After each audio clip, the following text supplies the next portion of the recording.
What's up, everyone? Check out the Comic Outlaw on YouTube. Hit us up, drop us a like, or subscribe. And I hope you're ready. This is part 6. Ooh, I've been waiting for this one. I got chills. It's Wolverine versus the Red Demon. Yes. And the prize is Kitten Pryde's soul. So, I hope you're ready to rock and roll. Alright, this has been a long time coming. Shadowcat tried to avenge herself. She tried fighting the demon. She was outclassed, and now Wolverine has shown up to kind of save the day. Now, this is Wolverine's former sensei. He's immortal. And I just want to make this clear on immortality. Just because you're immortal doesn't mean you can't die. And there are ways for you to die. I love this story. It goes back to this story about the two warriors. They came across a bridge. They looked at each other. Neither would pass. They drew their swords. They looked at each other. They evaluated each other. In that one moment, they realized they were equals. And they parted ways. But this time, that would not happen. The demon wants Kitten Pryde as his disciple. And Wolverine will stop at nothing to get her back. So the fight is on. And Wolverine's good, keep in mind. He's the best at what he does. But this guy just outclasses him. He's been alive for a long time. He's learned his technique. He knows how to fight. He knows how to fight the samurai style. He's very, very good. He was also Wolverine's teacher too, so he knows a lot of Wolverine's tricks because he taught him. He taught Wolverine those tricks. So Wolverine decides to make a tactical retreat, and this is pretty smart. When you're in a situation like that, you want to determine when and where to attack. You want to be fast on defense and slow on offense. Let them come to you. And this is Wolverine's girlfriend and the tigress. They're having a meeting here. They're talking, and a big blast comes out of nowhere. She's the head of a clan.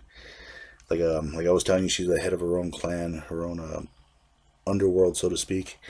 And this guy's given the green light to kill them all. You know, out of revenge for Wolverine and the damage that he's doing. So they sent this other guy, and he's just a big man. Big, tough, you know. Kitten Pryde drops out of nowhere, distracts him, and the tigress is able to get a shot in. And they're both trying to take him out, but this guy is big. But the tigress, she's just vicious, and she just knocks him out. Whew. Yeah, you gotta love a woman like that. And Kitten Pryde floats off, and she kind of tells her father at this point that she owes Wolverine everything. He sacrificed so much to save her that she has to help him. So she goes and chases after him. Meanwhile, Wolverine is just getting his ass handed to him. I mean, this guy knows how to fight, and he's determining the battleground, and he's also changing the rules of engagement. Like, he grabbed a 45 and he's shooting it.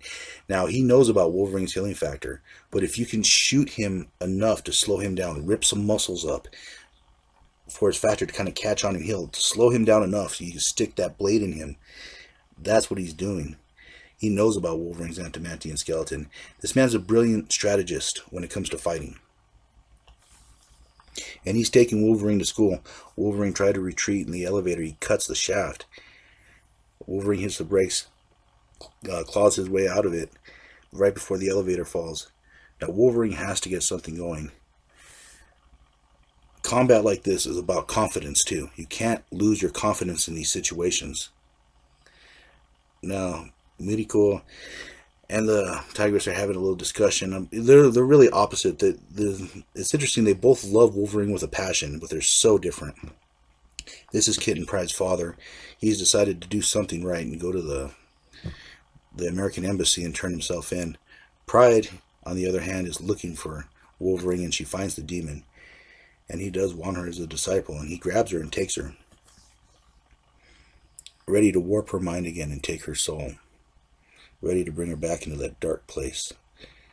But Wolverine shows up in the nick of time. And this is where Wolverine's confidence is shaken, and Kitten Pryde's giving him a motivational speech telling him he can't give up. I don't want to die. I don't want my soul destroyed. Now, Wolverine has two kinds of fighting. He has an animal inside of him, this killer instinct, and when it takes over, he becomes a different kind of fighter. Pure animal. Just an unstoppable killing machine. And he will keep fighting and fighting until either both of you or him or his opponent are dead. This is the berserker in him, the animal, and this is what it takes to beat the demon. I mean, they go back and forth, but with Wolverine's renewed rage and savagery, he just takes him apart. And this is what he needed. This is what Wolverine needed. He needed the animal. It wasn't the man that was going to beat him. It was the savage. And he looked straight into his eye with that savage smile. In his sense, he had known that he'd been beaten. He had known defeat for the first time ever. And he yells to Kitty and demands to get that sword and avenge herself for the damage he did to her mind, soul, and body. And she brings that sword down, full of hate, a desire to kill. But she stops. That good person in her would not allow her to go there. But Wolverine had to give her the choice. He had to find out how much of her remained after what the demon did to her. He had to find out if she was willing to go to that place or if she could pull herself back. And Wolverine begins to take her home, leaving the samurai in his dishonor. But the samurai cannot allow that, so the demon grabs a sword and decides to try to kill Kid and Pryde. Wolverine yells, "Phase!" His claws pop out right through Kid and Pryde, killing the demon. Finally, as he lays in a pool of his own blood, Wolverine is saddened. He was a mentor, a father figure, and now he's put him to death in an honorable way. A warrior's death. He shatters the mask and leaves the body there. For the warrior's soul is passed on and is no longer in that body. And afterwards, Kid and Pryde's father comes out of the embassy. He turned himself over and the Yakuza partners, hopefully to get immunity. Wolverine's other mistress, the Tigress, bounces off because him and Miriko are going to spend some time together. For she can never marry him until she proves herself among the clan. But she will never marry anyone else either. So they have a moment of reprieve. They're getting something to eat at an ice cream shop. Miriko wonders how much of Shadowcat was lost. Will she dwell in the darkness? And Wolverine reminds her that there's always hope. No matter how dark a situation is, there's always a way back to the light. And I'm the Comic Outlaw, and I'll catch you on the flip side.